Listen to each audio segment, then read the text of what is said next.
Corned beef and cabbage is a St. Patrick's Day staple, and so today on Meal Prep Mondays, we have a quick and easy way to feed a crowd.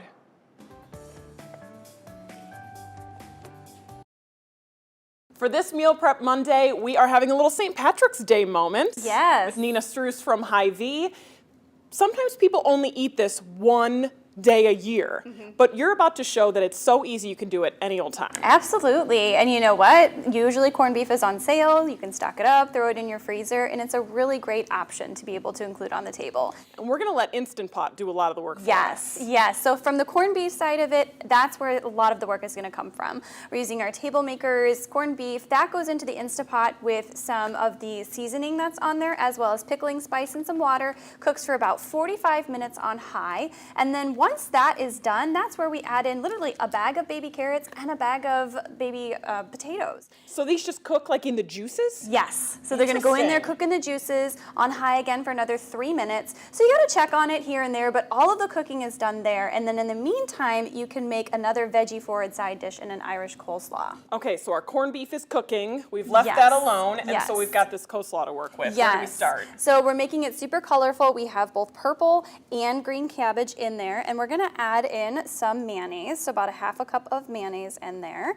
And then on top of that, we're going to make it a little sweet, of course. We've got a little bit of honey, about a tablespoon of honey. That's also going to go into there. Then we have a little bit of olive oil, so about a tablespoon of olive oil. We're going to add about a teaspoon and a half of Dijon mustard.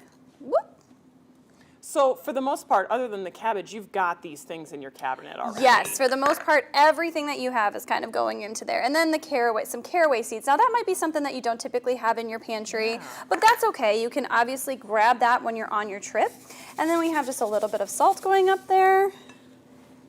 Give this a yes, stir. please, because I'm going to take some fresh parsley and I'm just going to tear it apart. You can obviously chop it up a little bit if you want to, but a couple of tablespoons of some fresh parsley is going to add a beautiful color, as well as going to add some great flavor as well. This is a different kind of a coleslaw. It's not like your backyard barbecue looking coleslaw. Right, and it's not so, olive oil based either, or not so vinegar based too. Okay. So we've got the olive oil in there, but then of course we're gonna have some of that mayonnaise that kind of brings it together as well. And of course, great nutritional benefits from the cabbage, nice crunchy flavor coming from there. You can easily put this in the refrigerator and let all those flavors kind of meld. So this can be done either ahead of time or as the first part's cooking, throw it in the fridge, and then you guys can just relax as a family until everything's all done. And drink Irish beer? Yes. Does that go with this as well? Absolutely. That's all we need to know. Thank you so much for joining us for this Meal Prep Monday.